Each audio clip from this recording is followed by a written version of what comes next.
What does it take to create something that never existed before? What does it take to challenge the status quo? What does it take to change the world?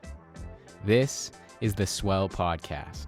We're passionate about the seed of an idea and how it swells into a movement.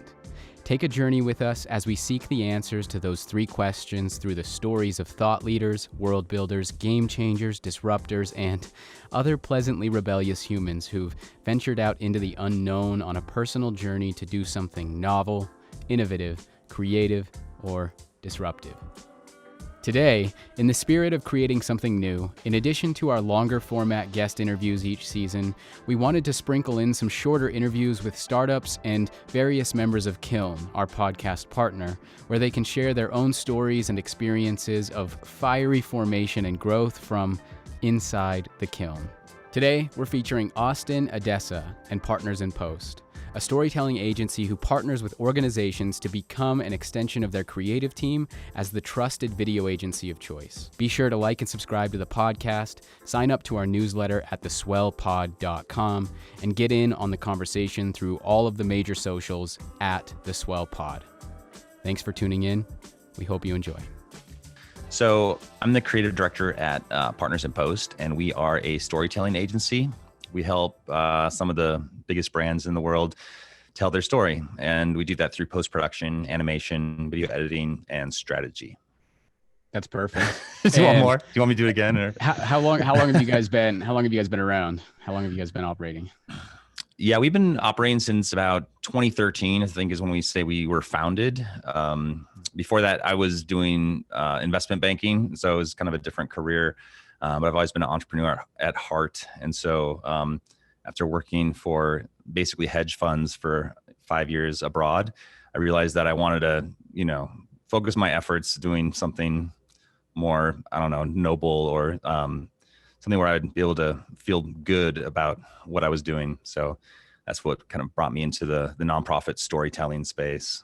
And that's where we've been really loving it. That's awesome.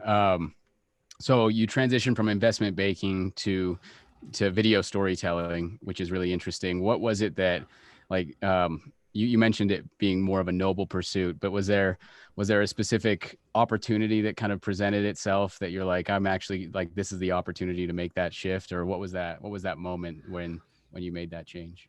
Yeah, there's probably a few moments in there, but one of the memories that sticks out is I was working in Cambodia doing basically real estate investment and volunteering at some nonprofits. There's a bunch of NGOs in Cambodia, and like Operation Smile is one of them. And I helped them with a few little storytelling pieces and realized there's a lot of need for storytelling here, and it wasn't really being done well.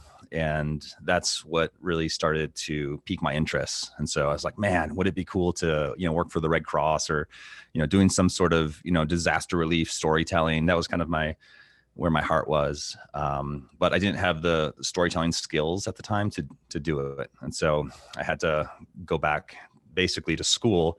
But I did that just in the real world. I worked for some small production companies, and that's kind of where I learned the hard set of skills, along with just my business background, which paired well because a lot of video storytelling needs to be done with a business focus, with a certain call to action, with return on investment in mind, that sort of thing.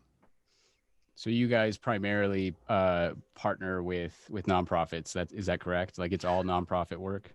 It's not, but, I like to think that a lot of the corporations that we work with have a lot of philanthropy that they're doing. And so there is a lot of storytelling in what feels like a nonprofit space. I think, what we try to do is authentic storytelling. So whether it's for, a large Fortune 100 company or a small nonprofit, I feel like, the consumer is getting pretty savvy in terms of what they respond to. And so people don't like being misled. They want to hear something that's authentic. And so I think when people hear it, they know it. And that's what we try to deliver. That's awesome.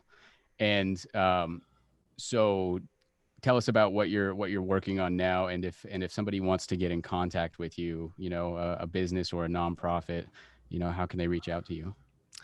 Yeah, that's great question. A couple of our favorite clients right now. One is Hormel Foods. They have a bunch of food brands, and so we love telling their stories. They also have a big nonprofit that's helping a community in Guatemala. So they're helping raise the nutritional levels in the kids there for the past 10 or 20 years.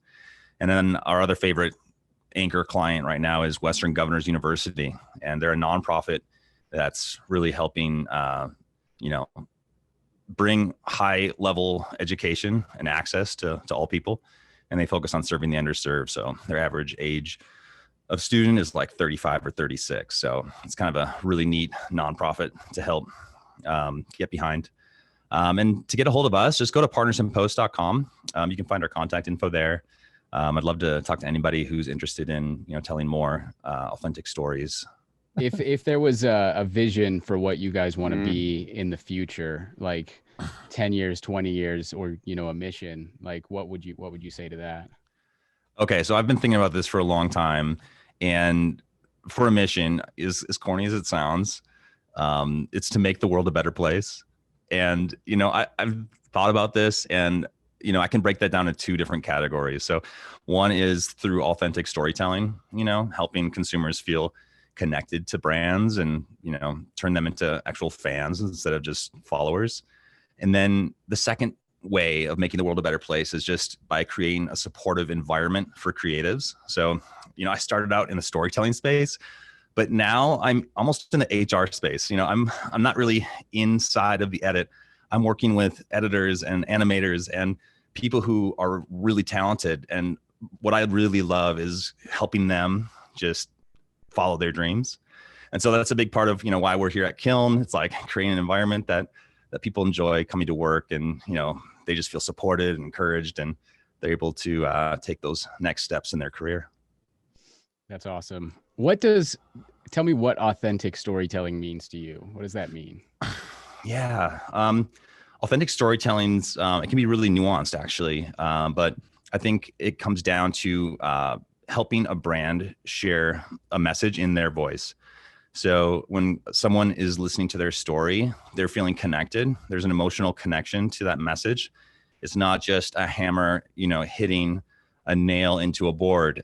We're kind of diving deeper into, the values of a company and helping that come out through the story. And so in post-production, there's a lot of, power that you can deliver through just music, subtle changes, pause. Emotional connection is difficult, but that's something that we strive for. And so when you're thinking of like a nonprofit or some of my favorite brands that we're not working with, like Yeti, does a really good job of this. So they create amazing stories, and a lot of the content is just subtly branded with Yeti. Maybe there's like a Yeti mug or a cooler, but you're watching a story about maybe your favorite hunter or your favorite musician. And so you're connecting to the story and you're finding value instead of just being pitched and brainwashed. And so that's kind of what I like to think of when I think of authentic storytelling. I don't think I have any other questions. Spencer, do you have anything else? No, it's perfect. I should have got out of bed. Thanks for hanging out with us. We hope you enjoyed today's dive into the Kiln.